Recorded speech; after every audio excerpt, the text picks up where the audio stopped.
tahap perkembangan intelektual siswa sekolah menengah termasuk ke dalam tahap titik-titik. A. Sensorik motorik. B. Praoperasional. C. Operasional konkret. D. Operasional formal.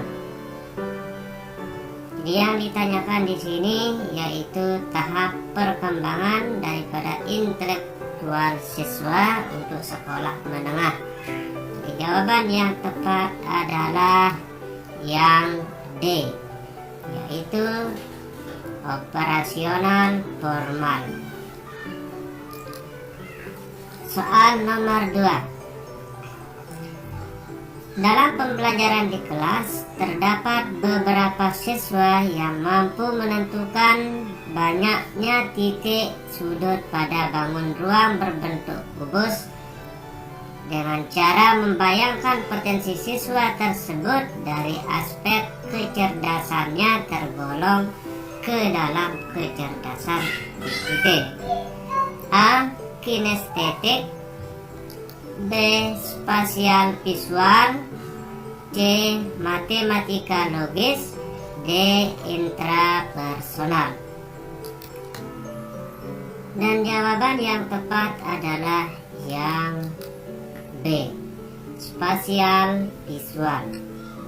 Oke, soal nomor 3. Pembelajaran akan lebih efektif jika guru mengetahui terlebih dahulu karakteristik siswa, terutama dari kemampuan awal yang dimilikinya. Berikut merupakan cara untuk menentukan kemampuan awal siswa, kecuali titik-titik. 3. Pembelajaran akan lebih efektif jika guru mengetahui terlebih dahulu karakteristik siswa, terutama dari kemampuan awal yang dimilikinya. Berikut merupakan cara untuk menentukan kemampuan awal siswa, kecuali titik-titik. A. Memberikan pertanyaan-pertanyaan tentang materi yang telah dipelajari terlebih dahulu pada awal pembelajaran. B. Memberikan pretest pada awal pembelajaran menggunakan instrumen yang memadai tentang materi yang telah dipelajari terdahulu.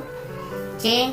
Pada awal pembelajaran, siswa diminta untuk menuliskan kesulitan-kesulitan belajar tentang materi yang telah dipelajari terdahulu. D.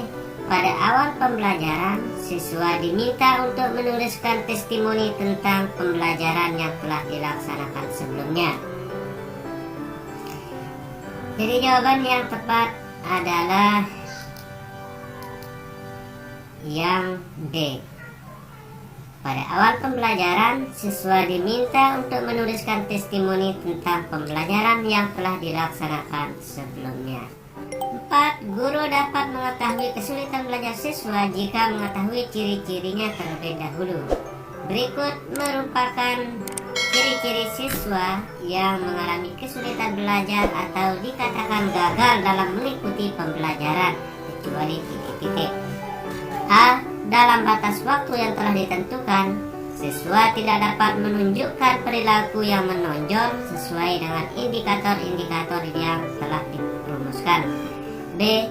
Dalam batas waktu yang ditentukan, siswa tidak mencapai ukuran tingkat keberhasilan atau penguasaan minimal yang telah ditetapkan oleh guru. C. Tidak dapat mengerjakan atau mencapai prestasi yang seharusnya sesuai dengan tingkat intelijensinya. D. Tidak berhasil mencapai tingkat penguasaan yang diperlukan sebagai prasyarat bagi kelanjutan pada tingkat pelajaran berikutnya. Nah, di sini jawaban yang tepat adalah yang A.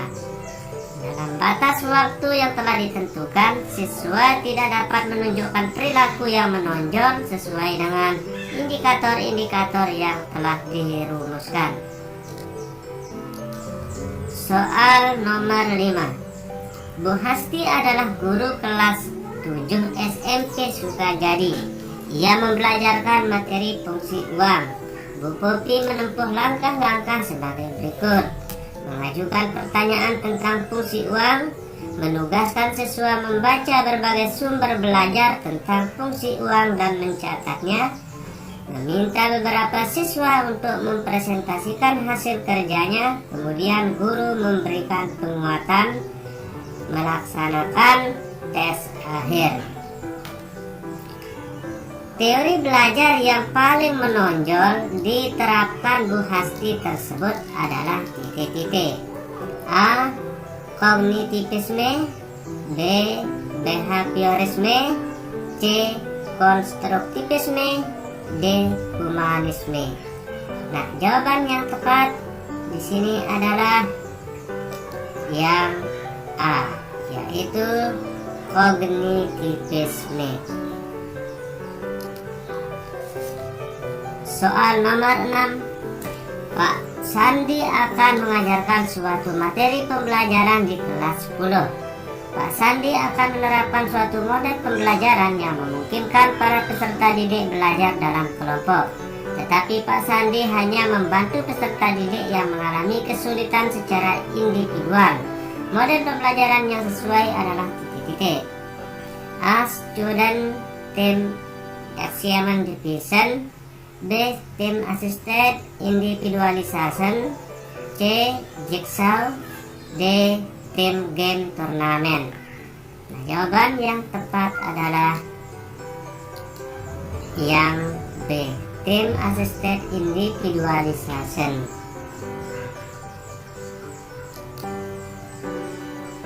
Soal nomor 7. Struktur materi ajar atau pengetahuan berupa prosedur fisik idealnya dapat disampaikan oleh guru dalam pembelajaran melalui metode titik-titik. A. Demonstrasi, B. Inquiry, D. Pengamatan, dan E. Eksperimen.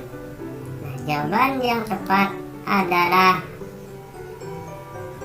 yang A, yaitu demonstrasi. Oke, kita lanjut pada soal nomor 8. Langkah pertama yang harus dilakukan oleh guru sebelum menyusun rencana pembelajaran atau RPP adalah titik-titik. A. Merumuskan indikator capaian kompetensi dasar, B. Melakukan analisis materi pembelajaran, C. Merumuskan tujuan pembelajaran, D. Melakukan analisis kompetensi dasar. Nah, jawaban yang tepat adalah yang A. Merumuskan indikator capaian kompetensi dasar.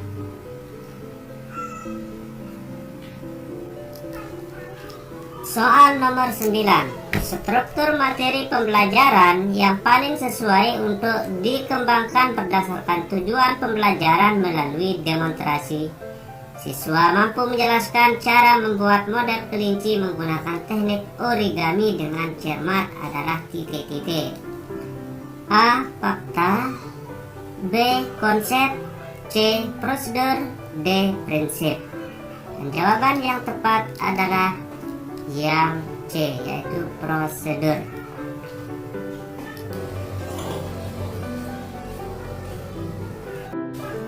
Soal nomor 10. Berikut merupakan pernyataan yang paling tepat tentang bahan ajar yang dikembangkan oleh guru kecuali titik-titik. A. Bahan ajar dikembangkan berdasarkan hasil analisis materi pelajaran atau AMP agar tidak terdapat materi yang signifikan terlewatkan. B. Bahan ajar memuat pengetahuan faktual, konseptual, prosedural, dan metakognitif tergantung karakteristik kompetensi dasar. Ajar dikembangkan berdasarkan kriteria keterurutan, keterkaitan, kedalaman, dan keluasan. D. Bahan ajar memuat seluruh struktur pengetahuan tanpa kecuali. Nah, teman-teman, jawaban yang tepat adalah yang D. Bahan ajar memuat seluruh struktur pengetahuan tanpa kecuali. Soal nomor 11.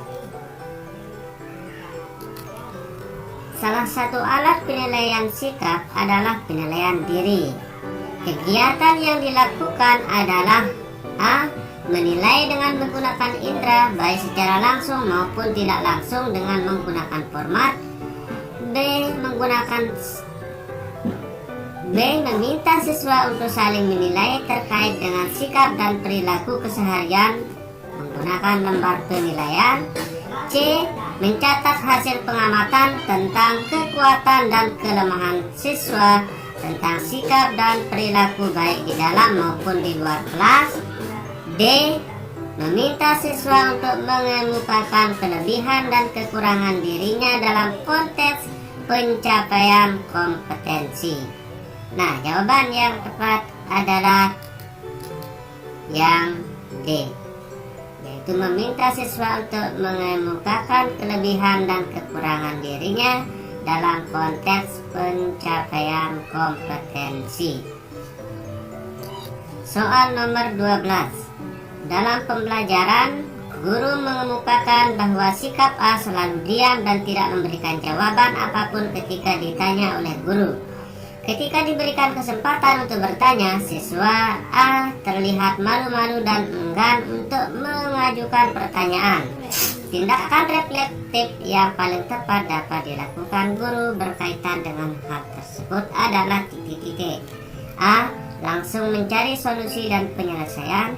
B. Mengklarifikasi terlebih dahulu mengapa hal tersebut terjadi, memastikan masalahnya, merencanakan tindakan, dan menelitinya melalui penelitian tindakan kelas. C. Segera merencanakan tindakan dan melaksanakannya, mengobservasi kembali siswa A dan menentukan penyelesaian masalahnya. D. Membiarkan itu terjadi secara alamiah karena kemauan untuk bertanya dan menjawab pertanyaan tidak dapat dipaksakan. Nah, jawaban yang tepat di sini adalah yang C. Segera merencanakan tindakan dan melaksanakannya, mengobservasi kembali siswa A dan menentukan penyelesaian masalahnya. Soal nomor 13. Masalah-masalah berikut ini yang tepat dipecahkan melalui penelitian tindakan kelas adalah titik-titik. A. Seorang guru menyadari bahwa saat ini strategi pembelajaran yang dapat diterapkan dalam pembelajaran sangat beragam, sehingga guru tersebut ingin mengetahui manakah strategi pembelajaran yang paling tepat di kelasnya. B. Seorang guru baru saja membaca suatu referensi yang menyatakan bahwa pendekatan kontekstual cocok digunakan dalam mengajarkan materi dalam pembelajaran, sehingga guru tersebut ingin membuktikan kesesuaian hasil penelitian tersebut di kelas yang diampunya. C. Seorang guru mendapati bahwa aktivitas belajar siswanya cukup rendah. Guru tersebut ingin memperbaiki kondisi itu melalui pembaharuan pembelajaran di kelas yang diampunya dengan menerapkan model pembelajaran berbasis masalah. Yang D. Seorang guru mendapati bahwa siswa-siswanya kesulitan memahami Seorang guru mendapati bahwa siswa-siswanya kesulitan memahami suatu materi. Guru tersebut ingin mengetahui sebenarnya faktor apa yang menyebabkan siswa mengalami kesulitan belajar tersebut. Jawaban yang tepat adalah yang C. Seorang guru mendapati bahwa aktivitas belajar siswanya cukup rendah. Guru tersebut ingin memperbaiki kondisi itu melalui pembaharuan pembelajaran di kelas yang diampunya dengan menerapkan model pembelajaran berbasis masalah. Soal nomor 14. Hasil penilaian dari kajian terhadap kekurangan peserta didik digunakan untuk memberikan pembelajaran remedian dan perbaikan RPP serta proses pembelajaran yang dikembangkan guru untuk pertemuan berikutnya disebut penilaian titik-titik. A. Semester. B. Formatif. C. Autentik. C. Otentik. D. Sumatif. Jawaban yang tepat adalah yang B. Sumatif. Soal nomor 15. Di dalam standar proses pembelajaran dikemukakan bahwa pembelajaran itu harus interaktif. Maksud dari pembelajaran interaktif adalah A. Yang aktif tidak hanya guru tetapi juga peserta didik. B. Peserta didik dan guru sama-sama aktif dan kreatif. C. Guru aktif menyampaikan materi kepada peserta didik. D. Peserta didik aktif menanyakan hal-hal yang belum jelas. Jawaban yang tepat adalah yang B. Peserta didik dan guru sama-sama aktif dan kreatif. Soal nomor 16. Pengembangan kurikulum 2013 merupakan langkah lanjutan. Pengembangan kurikulum berbasis kompetensi yang telah dirintis pada tahun 2004 dan KTSP tahun 2006 bila diurutkan mencakup kompetensi titik-titik. A. Kognitif, afektif, dan psikomotorik. B. Psikomotorik, kognitif, dan afektif. C. Pengetahuan, sikap, dan keterampilan secara terpadu. D. Sikap, pengetahuan, dan keterampilan secara terpadu. Jadi jawaban yang tepat adalah yang A. Kognitif, afektif, dan psikomotorik. Kita lanjut soal nomor 17. Tujuan pembelajaran dari kompetensi dasar mata pelajaran dijabarkan langsung dari titik-titik. A. Kompetensi dasar. B. Kurikulum. C. Indikator. D. Standar kompetensi. Jawaban yang tepat adalah yang C, yaitu indikator. Soal nomor 18. Penilaian yang dilakukan dengan kalimat positif tentang aspek melaporkan tugas yang diberikan, aktif bergaul bersama teman-teman dan guru, menghasilkan karya yang estetis, menjalankan kegiatan sesuai dengan minat dan bakat, kemampuan bertanya dengan bahasa yang jelas, logis, dan sistematis, termasuk penilaian titik-titik. A. Keterampilan. B. Pengetahuan. C. Sikap spiritual. D. Sikap sosial. Nah, jawaban yang tepat adalah yang D. Sikap sosial. Soal nomor 19. Model pembelajaran yang tepat agar siswanya 19. Model pembelajaran yang tepat agar siswa mengorganisasi sendiri pengetahuannya adalah A. Problem based learning. B. Discovery learning. C. Inquiry. D. Project based learning. Jawaban yang tepat adalah yang C. Inquiry. Soal nomor 20. Langkah yang pertama pada tahap persiapan menulis PTK adalah titik-titik. A. Membuat RPP siklus 1. B. Menemukan masalah pembelajaran. C. Merumuskan tujuan PTK. D. Menyusun kerangka PTK. Jadi di sini yang ditanyakan adalah bagaimana tahap persiapan di dalam menulis PTK atau penelitian tindakan kelas. Jawaban yang tepat adalah yang B. Menentukan masalah pembelajaran.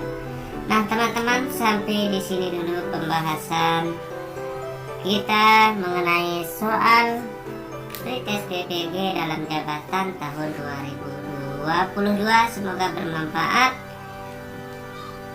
Wassalamualaikum warahmatullahi wabarakatuh.